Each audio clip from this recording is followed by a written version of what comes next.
அப்போது அந்த அம்மாவின் ஆட்சி அப்படின்னு சொல்லியிருக்கலாம். இல்லை ஒரு கால்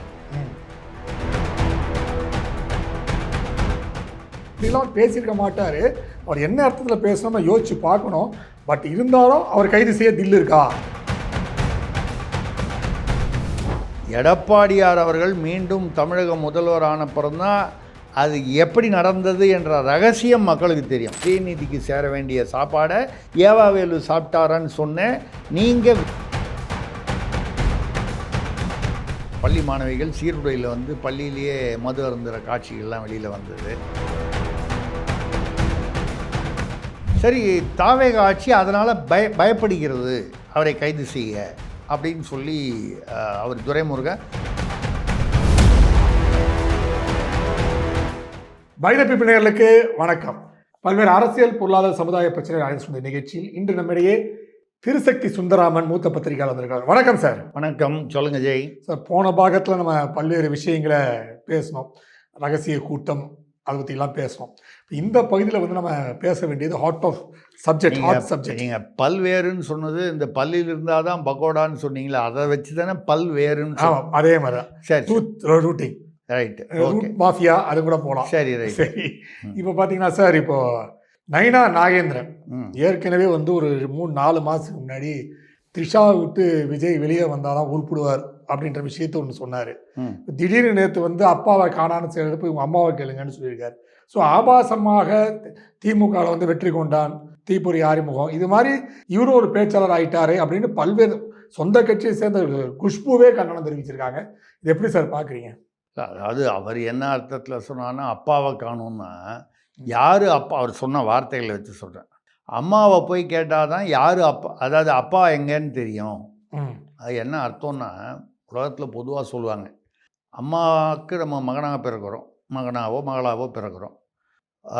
சில பேர்லாம் சொல்லுவான், ஏதாவது ஒரு விஷயம்னா வந்து எழுத்துப்பூர்வமாக எழுதி கொடு அப்போ தான் நம்புவேன்னுவான். உலகத்திலேயே ஓரலாக வாய்மொழியாக சொல்கிற விஷயத்த வாழ்க்கை முறை வந்து நம்ம நம்பியே ஆகணுங்கிற விஷயம் வந்து இந்த அப்பா. நான் வந்து இது நயனா நாகேந்திரன் மாதிரிலாம் பேசலை.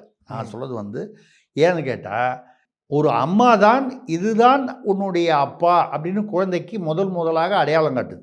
அவங்க யாரை அடையாளம் காட்டுறாங்களோ அவங்கள அப்பாவாக நம்ம வந்து வாய்மொழியில் சொல்கிறத வந்து ஏற்றுக்கிட்டு இனிஷியலில் போட்டுக்கிறோம், ஏதோ ஒரு வகையில் ஆவணப்படுத்திக்கிறோம் அப்பான்னு. வேறு என்ன நமக்கு வந்து அதில் சாட்சி ஆவணங்கள் டிஎன்ஏ டெஸ்ட்டு இதெல்லாம் நமக்கு பழக்கம் இல்லை. இது வந்து ஒரு பொதுவான விஷயம். இவர் எதை நினச்சி அப்படி சொன்னாருன்னு தெரியல. அப்பாவை காணும்னு சொன்னால் அம்மாவை கேட்டால் தான் யார் அப்பான்னு தெரியும்னு ஒரு வார்த்தையை சொல்லிட்டாரு.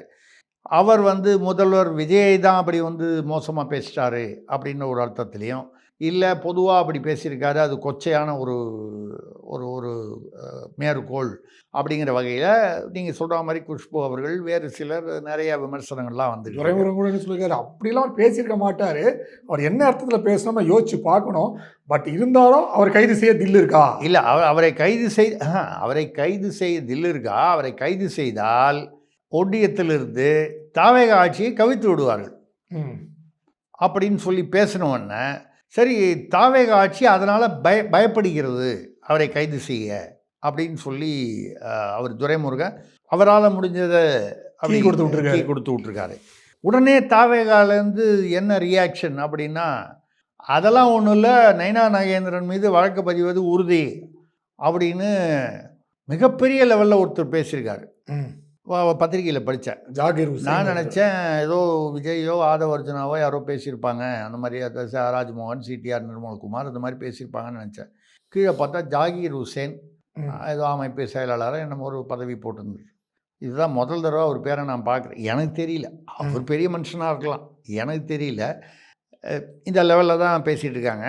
ரெண்டாவது, நான் வந்து சொல்லுவேன், துரைமுருகன் ஏற்றி விட்டா கூட நயனா நாகேந்திரன் பேசியிருக்கக்கூடாதா, தேவையா இல்லையா, முன்னால் த்ரிஷா வீட்டிலேருந்து வெளியில் வரணும்னு சொன்னது கூட அப்போ சர்ச்சை தான் ஆச்சு.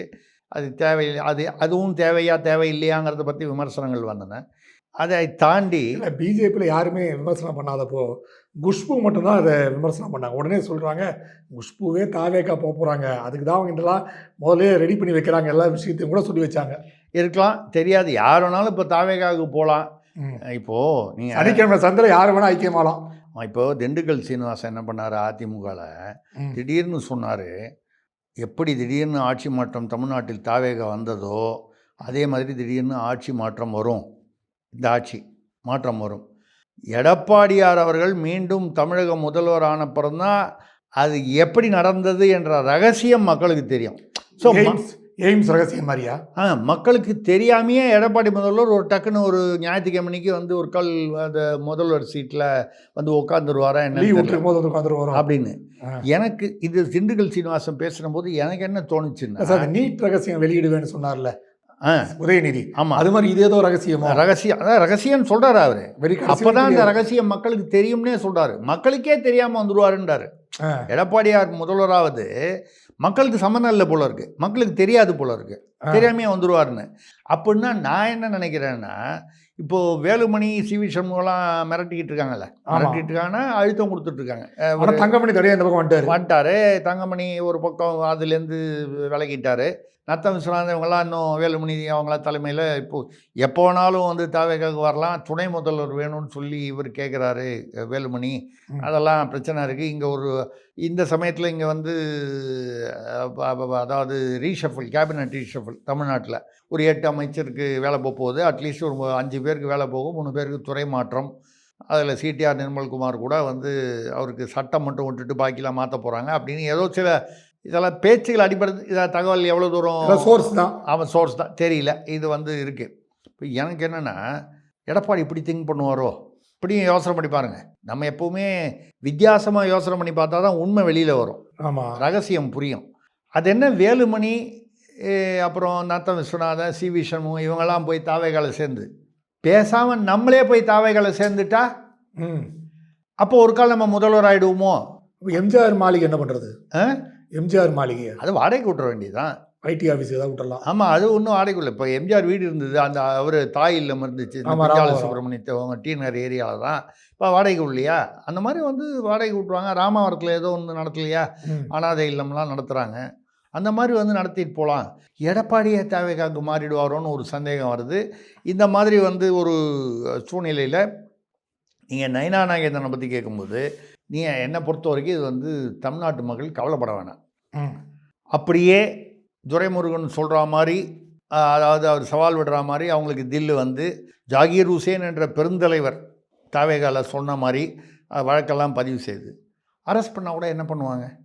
உதயநிதி சொன்னாரா இல்லையா? அந்த போலீஸ் ஸ்டேஷன் செங்கிப்பட்டி வரைக்கும் என்னை வந்து பிக்னிக்கு ஜாலி டூர் கூப்பிட்டு போனாங்க அப்படின்னு சொன்னாரா இல்லையா? ஆமாம். அப்போ நயினார் நாகேந்திரனும் செங்கிப்பட்டி ஒரு கால் இல்லை, எனக்கு செங்கிப்பட்டி தேனாம்பேட்டை, எங்கே கமலாலயம் இருக்குது தேனாம்பேட்டை, அது ஸ்டேஷன் லிமிட் தேனாம்பேட்டை, பாண்டி பஜார் எங்கேயோ நடக்கும் ஒரு சுற்றுலா கூப்பிட்டு போவாங்க. 10 பேருக்கு சார், அதான் சார்ங்க, சுற்றுலா கூப்பிட்டு போயிட்டு அப்புறம் அங்கேயே விட்டுருவாங்க. அந்த கார் அங்கே வர சொல்லி அங்கேருந்து நம்ம ஏறி அப்புறம் ரோட் ஷோ பண்ணிட்டு வந்துடலாம். இப்போ தமிழ்நாட்டில் அப்படி தானே இருக்குது. அந்த மாதிரி இப்போது இது மொத்தம் இந்த நயினார் நாகேந்திரன் விஷயம் வந்து ஏதோ பெருசாக சூடு பிடிச்சிருச்சு, இப்போ கைது பண்ண போகிறாங்க வராங்கலாம் ஒன்றும் இல்லை. இப்போ எல்லாருக்குமே தெரிஞ்சு போச்சு, கைது பண்ணால் சுற்றுலா தான் இது. இப்போது அந்த மாதிரி என்ன தமிழ்நாடு டூரிஸ்ட் டெவலப்மெண்ட் கார்பரேஷனில் தமிழக மக்களுக்கு சுற்றுலாலாம் இருந்தது. இப்போ தாவேக அரசு வந்ததுக்கப்புறம் அரசியல்வாதிகளுக்கு தனி சுற்றுலா வந்து. ஆனால் உதயநிதி சொன்னார் சார், வந்து சோர்ந்து போன திமுகவினர் வந்து இந்த அரசுக்கு அப்புறம் தான் எல்லாம் அப்படி வீர் கொண்டு எழுந்திருக்கிறாருன்னு சொன்னார். அது மாதிரி பிஜேபி வீர் கொண்டு எழுந்திருக்கும்ல. நீங்கள் சொன்னது நம்ம போன எபிசோடில் பேசணும். வீர் கொண்டு துரைமுருகன் KN நேருலாம் எழுந்தாங்களே, அதே தான். அதை தான் சொல்கிறார் போல இருக்கு. வழிநடுக்கும் எனக்கு ஃப்ரூட்ஸ் ஜூஸ் அப்புறம் டிஃபன் வாட்டர் எல்லாம் வாங்கி கொடுத்தாங்கலாம் சொன்னார். ஆனால் வந்து கூட போன அவர் மாசு அப்புறம் அந்த இவர் முக்கியமாக ஏவாவேலு தான் பேசினார். அவர் வந்து அவருக்கு சாப்பாடே வாங்கி கொடுக்கல, தண்ணி குடிக்க கூட வரல, இயற்கை உபாதைக்கு கூட அவர் அலோவ் பண்ணல அப்படின்னு சொன்னார். அப்போ உதயநிதி வந்து இப்போ சாப்பாடெலாம் சாப்பிட்டாங்க இப்படின்னு சொன்னால் இப்போ யார் போய் சொல்கிறாங்க? ஏவாவேலுவா உதயநிதியா? யார் போய் சொல்கிறாங்கன்னு தெரியல. யாராவது ஒருத்தர் தான் உண்மை சொல்லணும். இல்லை வந்து அவருக்கு வாங்கி கொடுக்கலன்னு சொல்லிட்டு ஒரு கால் ஏவாவேலு மட்டும் இவர்தையும் சேர்த்து வாங்கி சாப்பிட்டாரா ஒன்று, அது தெரில. நான் சொல்கிறது அங்கே போலீஸில் கொடுத்த சாப்பாடு உதயநிதிக்கு சேர வேண்டிய சாப்பாடை ஏவாவேலு சாப்பிட்டாரான்னு சொன்னேன். நீங்கள் வேறு எதையாவது அர்த்தம் பண்ணிக்காதீங்க. உதயநிதிக்கோ அவங்க குடும்பத்துக்கோ சேர வேண்டியதை ஏவாவேலு சாப்பிட்டாரு அன்பில் மகேஷ் மாதிரி அப்படின்னு தப்பாக எடுத்துக்காதீங்க சார். இன்னொரு விஷயம் பார்த்தீங்கன்னா, இப்போது அண்ணாமலை அவர் வந்து இப்போது நேற்று வீதி லீடர்ஸ் வந்து ஏற்கனவே வந்து தூத்துக்குடியில் கொஞ்சம் சொதப்பிடுச்சு அப்படின்னால கொஞ்சம் இங்கே வந்து ஃபுல் க்ரௌடெல்லாம் காட்டணுன்ட்டு கொஞ்சம் நேற்று க்ரௌடையும் காமிச்சிட்டாரு. நேற்றும் பேசியிருக்காரு. பேசுனதில வந்து 2029 வந்து ஜென்சி வந்து ஆட்சி மாற்றத்தை மத்தியில் எதிர்பார்க்குறாங்க அப்படின்ற விஷயத்தை சொல்லியிருக்காரு. இப்போ எல்லாமே வந்து பிஜேபி பார்த்தீங்களா, மோடி அரசு வந்து விலக வேண்டும், வேற ஆட்சி அமைய வேண்டும்ட்டு அண்ணாமலை பேசுறாரு அப்படின்னு சொல்றாங்க. ஆமா. சார் என்ன சார்? அதாவது ஜென்சி வந்து அவங்களே ஒரு 35 கோடி என்னமோ இருக்காங்க. அதுக்கப்புறம் இன்னொரு 30 கோடி மக்கள் வந்து மாற்றத்தை விரும்புகிறார்கள். அப்போ பார்த்தீங்கன்னா 65 கோடி மக்கள் வந்து மாற்றத்தை விரும்புகிறார்கள். மத்தியில் ஆட்சி மாற்றம். மத்தியில் ஆட்சி மாற்றம்னா மோடி அமித்ஷா இல்லாத வேற ஒரு மாற்றம் தானே அர்த்தம். ஆமாம். பிஜேபி அல்லாத ஒரு மாற்றம்னு சொல்லலாம். இல்லை ஒரு கால் பிஜேபியிலேயே மோடி அமித்ஷா இல்லாத மாற்றம்னு மீன் பண்ணுறாரா? அவர் என்ன நினைக்கிறாருன்னு அவருக்கு தானே தெரியும். ஆக இவர் வந்து பிஜேபிக்கு எதிரான ஒரு நிலையை எடுக்க தொடங்கி விட்டார். தனியாக கட்சி ஆரம்பித்தா நீங்கள் தமிழ்நாட்டில் எப்படி வந்து அது வரைக்கும் நான் இங்கே எதனாலும் நம்ம வந்து அண்ணாமலை வந்து ஐபிஎஸ்ங்க கர்நாடகாவில் இருக்கும்போது அவர் ஹிந்திலாம் சூப்பராக பேசுவார். அவரே வந்து நான் ஹிந்தி பேசுவேன், அதில் தப்பு என்ன இருக்குது, ஹிந்தி நமது தேசத்தை ஒன்றிணைப்பதுன்னு பேசியிருப்பார். ஆனால் இப்போ வந்து ஹிந்தி தெரியாது போடான்னு தமிழ்நாட்டில் சொன்னால் தானே வந்து வியாபாரம் பண்ண முடியும், அரசியல் பண்ண முடியும். அதனால் வந்து பார்த்தீங்கன்னா இப்போ அவர் இந்த ட்ரெண்டுக்கு வந்துட்டார். இந்த தமிழ்நாடு அந்த திராவிடம் அந்த ட்ரெண்டுக்கு வந்துட்டார். அதனால் வந்து மத்திய அரசை மத்திய அரசுன்னு சொன்னால் கோச்சிப்பாங்க. இப்போ என்ன அண்ணாமலையே கோச்சிப்பார். ஆமாம். முன்னால் மத்திய அரசுன்னு சொன்னால் தான் ஒத்துப்பார். இப்போ வந்து ஒன்றிய அரசுன்னு சொல்ல ஆரம்பிச்சிட்டார் அவர். போன தடவை கூட்டத்தில் வந்து ஒன்றிய அரசுங்கிற வார்த்தையை முதல் தடவையாக அண்ணாமலை அவர்கள் பயன்படுத்தினார். அவர் மாநில தலைவராக இருக்கும்பொழுது மத்திய அரசுன்னு தான் சொல்லுவார். அது நம்ம எந்த இடத்துல உட்கார்றோமோ அதுக்கேற்ற மாதிரி பேசித்தானே ஆகணும். அதனால் வந்து அவர் அதை பேசியிருக்காரு. இப்படி அவர் நம்ம இன்னொரு விஷயம் சொல்லியிருக்காரு சார். இது மாதிரி வந்து தாவேக ஆட்சி நல்ல ஆட்சின்னு தான் நினச்சேன், ஆனால் பல அமைச்சர் வந்து ஊழல் பண்ண ஆரம்பிச்சிட்டாங்க, அதுக்கு ஆடியோலாம் நான் கையில் வச்சுருக்கேன், அதை ரிலீஸ் பண்ணுவேன் அப்படின்ட்டு இருக்காரு. பிஜேபியும் இது மாதிரி பல ரிலீஸ் பண்ணணும் தான் பிரச்சனை ஆகி போச்சு. பல தலைவர்கள்லாம் வந்து பந்தாடப்பட்டார்கள் அந்த நிலைவில். ஸோ இங்கேயும் அந்த ஆடியோ வீடியோ அந்த அரசை திருப்பி அண்ணாமலை துவங்கியிருக்காரா? இல்லை, எனக்கு ஒரு கேள்விப்பட்ட அது எவ்வளோ தூரம் உண்மைன்னு தெரில. இவர் ஆளுநர் இப்போ இருக்கிற அப்போ வந்து RN ரவி அவர்கள் இருந்தார்கள். அப்போ இவர் வந்து எனக்கு தெரிஞ்சு ஒரு 3 ட்ரங்கு பெட்டி எடுத்துகிட்டு போய் அந்த டிஎம்கே ஃபைல்ஸ் 1, 2, 3 கொண்டு போய் கொடுத்தார். அது பூரா ஆவணங்கள் இருக்குதுன்னு சொல்லி. அது அப்புறம் என்ன ஆச்சு என்னன்னு தெரியல நமக்கு. இப்போ வந்து அங்கேருந்து இப்போது ஆர்லேக்கர் மாதிரி வந்துட்டார் இல்லையா, அவர் கேரளாவுக்கு இங்கே மாறி வந்துக்கிட்டு இருக்காரு. அவர் வந்து பார்த்திங்கன்னா அண்ணாமலைக்கு செய்தி அமைச்சிருக்காருன்னு நமக்கு ஒரு ரகசிய தகவல். என்ன செய்தினா, ஒன்றும் இல்லைங்க, இருக்கிற இடத்துல நம்ம லோக் பவன் அதுதானே இப்போ ராஜ்பவன் பேர். ஆமாம், இந்த ட்ரங்கு பொட்டியெல்லாம் இடத்த அடைச்சிக்கிட்டு இருக்கு, பெரிய பெரிய ட்ரங்கு பொட்டி. பேசாமல் அதை நீங்கள் வாங்கிட்டு போங்க, இல்லைன்னா அதை காயலாங்கடையில் போடணும், அது நீங்களே கூட போட்டுக்கலாம், நாங்கள் போட்டால் நல்லா இருக்காது, நீங்களே வாங்கிட்டு போங்கன்னு. இப்போ நீங்கள் வந்து இந்த ட்ரங்கு பொட்டியே இதாங்கும்போது இந்த ஆடியோ வச்சுக்கிட்டு என்கிட்ட அதாவது லஞ்சம் வாங்கினதுக்கான லஞ்சம் பேசியதற்கான லஞ்சம் கேட்ட அந்த இதெல்லாம் இருக்குன்னு சொல்லியிருக்காரு. அதை நேராக வெளியிட வேண்டியதானே. நான் வந்து அண்ணாமலை மீது மிகுந்த மதிப்பு கொண்டிருக்கிறேன், மரியாதை கொண்டிருக்கிறேன். அரசியலில் அவரை போல ஒரு எழுச்சி ஒரு ஒரு ஒரு என்ன சொல்கிறது, ஒரு ஈர்ப்பும் எழுச்சியும் உள்ளவர் வர வேண்டும் தமிழ்நாட்டில். அந்த மாதிரி வந்து நம்ம எதிர்பார்க்குறோம் அவர்கிட்ட. இல்லை அட்லீஸ்ட் பல மக்கள் எதிர்பார்க்குறாங்க. அப்படி வரும்போது இந்தந்த அமைச்சர் வந்து லஞ்சம் வாங்குறத கேட்டிருக்காரு அப்படின்னு சொல்லி அது ஃபைல்ஸு ட்ரங்க் போட்டி இல்லைன்னா கூட ஒரு சின்ன போட்டியிலையாவது அந்த ஃப்ளாஷ் டிரைவை போட்டு அர்லேக்கர் வந்து அப்படி வாரத்துக்கு ஒரு தடவை வராரு இங்கே. அவர் ஆளுநர் அவர்கள் மேதகு ஆளுநர் அவர்கள் இங்கே வராரு. வரும்போது கொண்டு போய் கொடுக்கலாமா? இல்லை அதாவது பொதுமக்களுக்காவது வெளி இல்லாமா? லோக் பவனில் போனால் கூட ரெகுலராக வந்து RN ரவி இருக்கும்போதே அந்த ஃபைல்ஸு ஒன்றும் ஆகாமல் அப்படியே இருக்குது பொட்டி அப்படின்னாங்க. இப்போ வந்து அவர் இங்கேயும் கேரளாவுக்கும் மாறி போகும்போது இப்போ என்ன நடக்க போகுதுன்னு சொல்லி மக்களிடம் வெளியிடலாம்.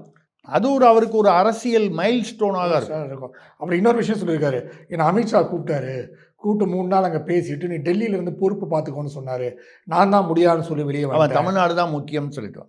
சொல்லிட்டேன்னு வந்துட்டார். இப்போ எல்லாமே சொல்கிறாங்க இது வந்து ஒரு இட்டுக்கட்டின செய்தியாக இருக்குது, அப்படிலாம் அமித்ஷா சொல்லியிருக்க மாட்டார் அப்படின்ற விஷயம் சொல்லும் போது நீங்கள் எப்படி சார் உங்கள் பார்வையில் அதை பார்க்குறீங்க? இல்லை, நமக்கு தெரிஞ்ச வரைக்கும் அவர் வந்து நான் அதுக்கு இவர் 7-8 மாதம் அவர் தனி கட்சி ஆரம்பிக்கிறதா இருக்கிறதுக்கு முன்னாலேருந்தே இவர் தனி கட்சி ஆரம்பிப்பதற்கான ஏற்பாடுகளில் இருக்கிறார் என்று நான் வந்து தொடர்ந்து சொன்னேன்.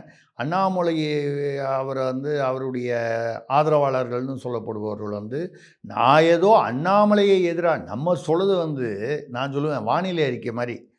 இன்னைக்கு மேகமூட்டம் இருக்குது, மழை வரப்போகுது, இன்னைக்கு அநேகமாக மழை பெய்யாது, இது நம்ம சொல்கிறோம். அதுக்கப்புறம் மேகக்கூட்டம் கலையாகவும் போகலாம், அது மேகக்கூட்டத்துடைய முடிவு. நம்ம வந்து வானிலை அறிக்கை தான் நம்மளுடையது, சரியா? அப்படி தான் நான் வந்து சொல்லணே தவிர அண்ணாமலை கட்சி ஆரம்பிக்கலாம்னு நான் சொல்லலை, ஆரம்பிக்கக்கூடாதுன்னு நான் சொல்லலை, அது அவருடைய விருப்பம். ஆனால் இந்த உள்ளுக்குள்ள பிளான் பண்ணிக்கிட்டு இருக்காங்க. நமக்கு கிடைத்த தகவல்கள், அந்த தகவல்கள் வந்து கடைசியில் உண்மையாச்சா இல்லையா? அண்ணாமலை இறுதி மூச்சு வரைக்கும் அவர் வந்து பிஜேபியை விட்டு போக மாட்டார், மோடி இருக்கிறவரை அண்ணாமலை வந்து பிஜேபியை விட்டு வெளியே போக மாட்டார், அப்படி வந்து கமெண்ட் பாக்ஸில் வந்து கண்ணீர் விட்டவர்களெல்லாம் இப்போ என்ன பண்ணுவாங்க? விலகிட்டார். நான் சொன்னது தான் நடந்தது. ஏன் விலகினாருன்னு நான் கேட்கல, அது அவர் இஷ்டம். ஒரு கால் அவங்க விலகிற மாதிரி ஒரு சூழ்நிலையை அமித்ஷா ஏற்படுத்தினாரா, அதற்கு என்ன காரணங்கள், நம்ம அதுக்குள்ளேயே போகலை. அப்படி இருக்கும்பொழுது இப்போ இவங்க வந்து என்னென்னா அமித்ஷா ஒன்றுத்துக்கும் பதில் சொல்ல போகிறதில்ல. உள்துறை அமைச்சர் அந்த தேசிய லெவலில் இருக்கிறவர் அண்ணாமலை போன்றவர்களுக்கெல்லாம் பதில் சொல்ல மாட்டார்.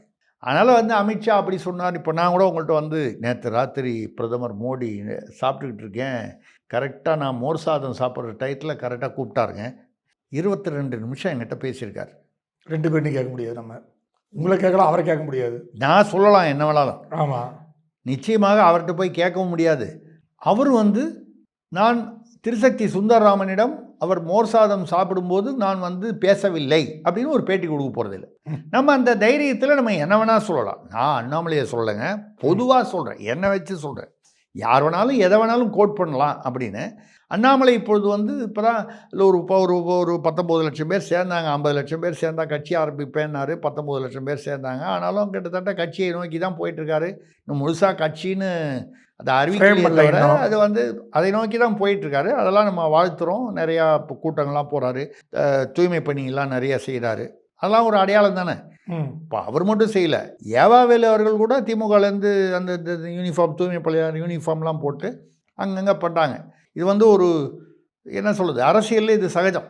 இந்த ஒரு நாளைக்கு அந்த 1 மணி நேரத்துக்கு தூய்மை பணியாளர் வந்து நம்ம வேலை பண்ணிட்டா நம்ம வந்து சமுதாயத்தை நாம் தூய்மையாக வைத்திருப்பதாக ஒரு கணக்கு. மக்கள் அதை நம்ப வேண்டும். நாம் அண்ணாமலையை சொல்லலை, ஏவாவேலுவை சொல்லுங்க, பொதுவாக அரசியலில் இப்படி தான். இதெல்லாம் அப்போ கரெக்டான வழியில் போயிட்டுருக்காரு அண்ணாமலை. அரசியலில் என்ன தமிழ்நாட்டில் வந்து அதாவது மக்கள் எதை நம்புவார்களோ அதை நோக்கி கரெக்டாக போயிட்டுருக்காரு. அதில் வந்து நீங்கள் வந்து இப்போது சில பேர் வந்து அண்ணாமலை வெளியே, அதாவது கட்சியை விட்டு வெளியே வந்து வீதி லீடர்ஸ் ஆரம்பித்தோன்னு சேர்ந்ததில் நிறைய பேர் இப்போ வந்து மறுபடியும் பிஜேபி போயிட்டாங்கன்னு சொல்கிறாங்க. நிறைய பேர்னு சொல்கிறாங்க, இந்தந்த ஊரில் இந்தந்த மாவட்டத்தில் நயினார் நாகேந்திரன் சந்தித்து பண்ணாங்கன்னு சொல்கிறாங்க. சில பேர் வந்து 1.5 லட்சம் பேர் போயிட்டாங்கங்கிறாங்க, இல்லை அவ்வளோ இல்லைங்கிறாங்க. எவ்வளவா இருந்தாலும் நம்ம என்ன பார்க்குறோன்னா, அண்ணாமலை என்று கட்சி ஆரம்பிக்க போகிறார், முழு நேர அரசியல். ஒரு கால் இந்த ஆடியோலாம் அது வரைக்கும் சேர்த்து வச்சு இப்போ தான் ஒரு ஏதோ கொஞ்சம் அமைச்சர்களோடு வந்திருக்கு. ஆமாம், முழுசாக எல்லா அமைச்சர்களும் எப்படியும் வரும், ஒன்றா டெய்லி வந்துக்கிட்டு இருக்கு. அண்ணாமலை சொல்வதில் வந்து பல உண்மைகள் இருக்கின்றன என்பதை மறுக்கவே முடியாது. பல அமைச்சர்கள், அவர் கூட ஒரு அமைச்சர் ஆனந்த் இருக்கார், அவர் புஷி ஆனந்த் சொல்லியிருக்காரு, நாங்கள் வந்து அனைவரும் அமைச்சர்கள் ஊழலற்றவர்கள், நாங்கள் எங்கள் கையால் வாங்க மாட்டோம். இல்லாமல் இன்னொரு விஷயம் சொல்லியிருக்காரு, இது வந்து நிரந்தரமாக ஒருத்தரே வந்து மற்ற கட்சிகள் மாதிரி பொறுப்பில் இருக்க முடியாது, அமைச்சர் பொறுப்பில் இருக்க முடியாது, மாவட்ட பொறுப்பில் இருக்க முடியாது, இது அப்பப்போ திறமைக்கேற்ற மாறும் அப்படின்னு வேறு சொல்லியிருக்காரு ஆனந்த் அவர்கள். ஆமாம் ஆமாம் சொல்லியிருக்காரு. இல்லை, எனக்கு அவர் சொன்னதில் அவர் ரொம்ப அவருடைய அனுபவம் பேசுகிறது பாருங்கள். நாங்கள் அமைச்சர்கள் யாரும் நாங்கள் வந்து அதாவது ஊழல் விஷயம் லஞ்சம் தொடமாட்டோம். பிஏ தான் தொடுவாங்க.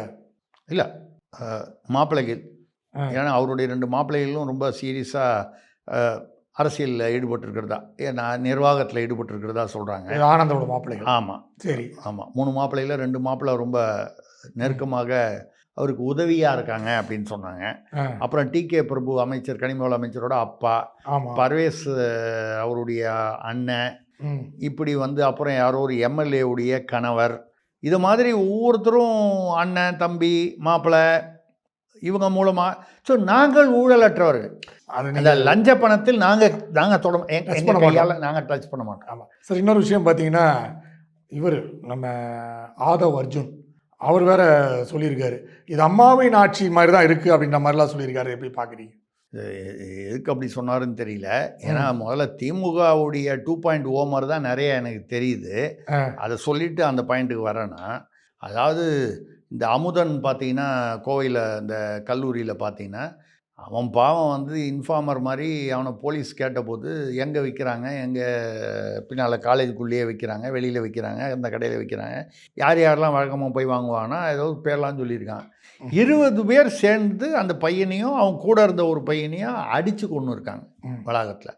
ஆனால் போலீஸ் என்ன சொல்லுது, தாவேகா அதாவது தமிழக அரசு போலீஸு, அது கோஷ்டி மோதல், 20 பேர் ஒத்தனையாக 2 பேரையும் சேர்த்து அடிக்கிறது பேர் வந்து கோஷ்டி மோதல்னு சொல்கிறாங்க. இது வந்து 14 பேர் இது வரைக்கும் கைது பண்ணியிருக்காங்க.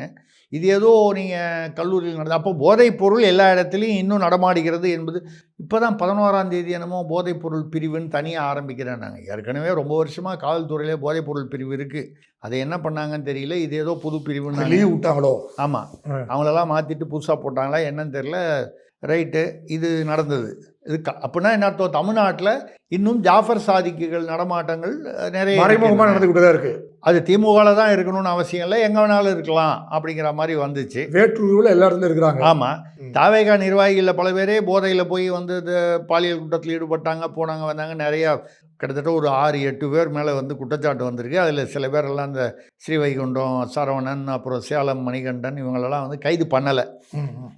தாவேகானா எப்படி திமுகவில் இருக்கும்போது திமுக நிர்வாகியாக இருந்தால் அவங்களுக்கு வந்து ஒரு விதிவிலக்கோ, அதே மாதிரி தாவேகாலையும் அப்படி தான் இருக்குதுன்னு சொல்கிறாங்க.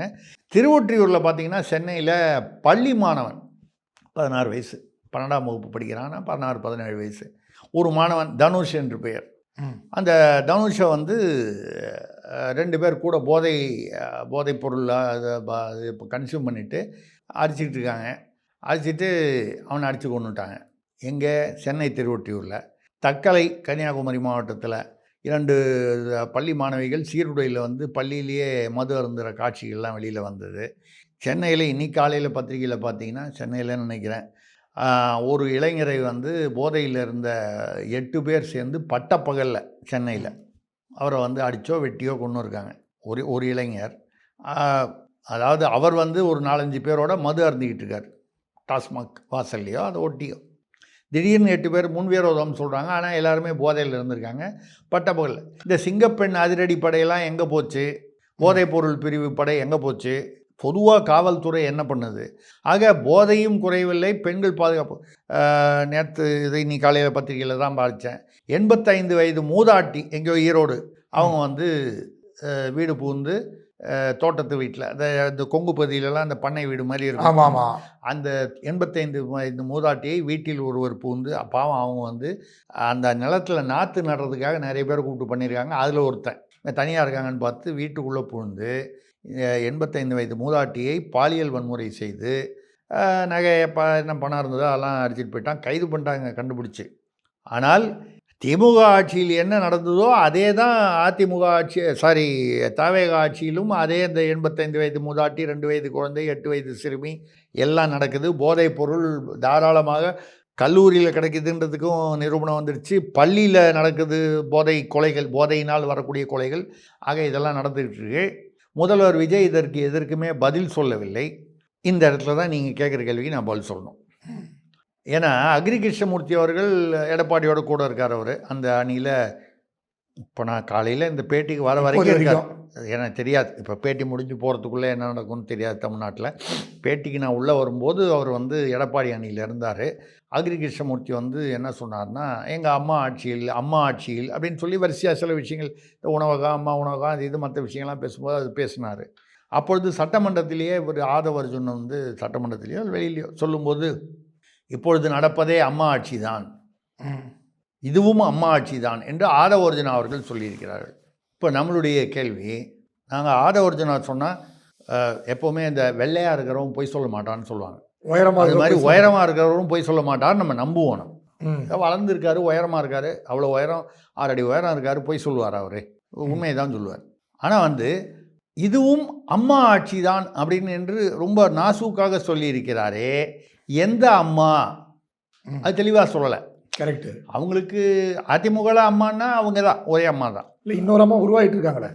எங்க இல்லை அதிமுக நான் சொல்றது அம்மாங்கிறது ஒன்று தான். இன்னொரு அம்மா அப்புறம் அதிமுக உருவாகிட்டு இருக்காங்களே. அது சரி, அது சரி. அது அடுத்தது லால்குடி அம்மா. லால்குடி அம்மா அது அவங்க இப்போ நீங்கள் அதிமுக கணக்கில் இன்னும் வச்சிருக்கீங்களா அவங்கள? நேற்று வந்து அவங்க கொடியேற்றத்துக்குலாம் பெரிய சோஃபா தனியாக அவங்க மட்டும் உட்காந்துருந்தாங்களே தேசிய கொடி புடவையோட. நீங்கள் அவங்க வந்து அந்த அம்மா அவங்க சொல்கிற அம்மா வேற, இந்த சோபா அம்மா இது நீங்கள் சோபா அம்மா அது ரைட்டு, அது ஓகே. இந்த அம்மாவை தாண்டி ஒரு கால் அவர் அதையும் சொல்லியிருக்கலாம். யார்? ஆதவர்ஜுனன். இப்பொழுது நடப்பதும் அம்மாவின் ஆட்சி தான். ஓ, மாமியாரை அம்மான்னு சொல்கிற வழக்கம் உண்டு இல்லையா? ஆமாம். வழக்கமாக மாமியாரை கூட அம்மா ஒரு தாய் போல தான் நம்ம. அப்போது அந்த அம்மாவின் ஆட்சி அப்படின்னு சொல்லியிருக்கலாம். இல்லை ஒரு கால் சுதந்திர தினத்தில் முதல் ரோவில் உட்காந்துருந்தாங்களா இல்லையா? ஆமாம். அப்படி பார்த்து அது என்ன சொல்லுவாங்க, வேறு யாரோ ஒரு கனிமொழி சந்தோஷ்னு கவுண்டம்பாளையத்துலேருந்து ஒரு எம்எல்ஏ அந்த அம்மா வந்து பேரவைத் தலைவருக்கு மன்மத நன்றின்னு சொன்னாங்க. ஆமாம். அது எனக்கும் ரொம்ப புரியல. அது என்ன மனதார நன்றி இல்லைங்க, மனமார்ந்த நன்றின்னு சொல்லி கேள்விப்பட்டிருக்கோம். ஆமாம். அது என்ன மன்மத நன்றின்னு நமக்கு தெரியல. 2 வாட்டி வர சொன்னாங்க அதை. ஆமாம், 2 தடவை சொன்னாங்க. மன்மத நன்றினா ஜேசிடி பிரபார் கொஞ்சம் வயசானாலும் பார்க்கறதுக்கு பளபளப்பாக தான் இருக்காரு, நல்லா பேசுகிறாரு, நல்லா தமிழ்லாம். சபாநாயகரை பற்றியில் பேசினா என்ன வழக்கு பாயும் தெரியும் இல்லை? இல்லை நான் இல்லைங்க, பளபளப்பாக சபாநாயகர் இருக்காருன்னு சொன்னால் அது ஒரு தப்பா? சரி ஐயா, இதெல்லாம் ஒரு குத்தமா ஐயா? ஆனந்த விகடன் ஆசிரியர் என்ன அனுபவிச்சாரு தெரியும் உங்களுக்கு? அது எம்ஜிஆர் கைது பண்ணணும்னு சொல்லி சட்டமன்றத்தில் போட்டாரு. ஆனால் வந்து அப்புறம் சொன்னாங்க வானாளாவிய அதிகாரம் கொண்ட. நான் சொல்றது ஏசிடி பிரபாகர் அவரை வந்து நான் வந்து அவர் மாணவர் அணியில் அதிமுக இருப்பதிலேருந்தே கூர்ந்து கவனித்து வருகிறேன். நல்ல பேச்சாளர், ஒரு திறமையான வந்து அவருக்கு கொடுக்கக்கூடிய அந்த நிர்வாக உண்மையிலேயே இப்போ வந்து அரசியலெல்லாம் விட்டுருங்க, அந்த சபையை ஒரு கண்ணியமாகவும் திறம்படவும் நடத்துகிறார் என்பதில் நிச்சயமாக யாருக்கும் சபாநாயகர்ல இவர் கொஞ்சம் நான் நடுநிலையாக இருப்பது மட்டுமல்லாமல் ஒரு கண்ணியமாக எதிர்க்கட்சிகளும் ஏற்றுக்கொள்ளும்படி ஒரு நடுநிலையாக இருக்கிறார் என்பதில் நிச்சயமாக வந்து யாருக்கும் வந்து மாற்று கருத்து இருக்க முடியாது, எனக்கும் இல்லை. அதைத்தான் நான் சொல்கிறேன். அந்த அம்மா மன்மத நன்றின்னு அவங்க சொன்னது அது அவங்களுக்கு எவ்வளோ ப்ராப்ளம். தேவைக்கால எவ்வளோ பேருக்கு தமிழ் பயிற்சி தேவைப்படுது, அந்த அம்மா அந்த அவங்களுக்கும் தேவைப்படுது, கனிமொழி சந்தோஷ் அவர்களுக்கும். அது இப்போ சொல்லிட்டு போகிறாங்க. மனமார்ந்த நன்றி என்பதை அவர்கள் மன்மத வேகமாக படிக்கும்போது அது ஒரு கால் இங்கிலீஷில் இல்லைங்க, இந்த இங்கிலீஷ் லெட்டரில் சில பேர் தமிழ் படிக்க தெரியலன்னா தங்கிலீஷில் எழுதிட்டு வருவாங்க. அந்த மாதிரி ஏதாவது பண்ணியிருக்கலாம்.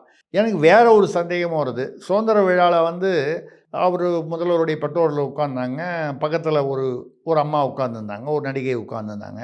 அவங்க வந்து எந்திரிச்சு அப்படி ஒரு சல்யூட் கொடுத்தாங்க. அவர் அடித்தார். ஆமாம், அடித்த உடனே வலைதளத்தில் பாருங்கள், இதை போட்டு இவங்க சல்யூட் பண்ணதை போட்டுட்டு அந்த பக்கம் முதல்வர் அந்த இதையும் போட்டுட்டு கீழே வந்து மன்மத நன்றி. ஐயா நான் போடலையா, நான் சொல்லலை, யாரோ இணையத்தில் போட்டு யாரோ வலைதளத்தில் போட்டதை நான் பார்த்தேன், சொன்னேன். இப்போ எனக்கு என்ன புரியலன்னா, ஆதவர்ஜுனா எந்த அம்மாவை சொன்னார் என்று நமக்கு புரியவில்லை. கண்டிப்பாக நம்ம கேட்டுக்கிறது வந்து அவர்கிட்ட வந்து ஐயா அம்மா ஆட்சின்னு சொன்னீங்களே, இது எந்த அம்மா அப்படின்னு தெளிவாக சொல்லிட்டீங்கன்னா இந்த வலைதளத்துலலாம் தேவையில்லாமல் விஷமத்தனமாக இந்த மாதிரிலாம் போடாமல் இருப்பான் இல்லையா? கண்டிப்பாக சார். உங்கள் நேரத்தை ஒதுக்கி போயிட்டு மிக்க மகிழ்ச்சி. நன்றி சார். நன்றி, வணக்கம். நேரில் மீண்டும் அடுத்த நிகழ்ச்சியில் சந்திப்போம். அதுவரை நன்றி, வணக்கம்.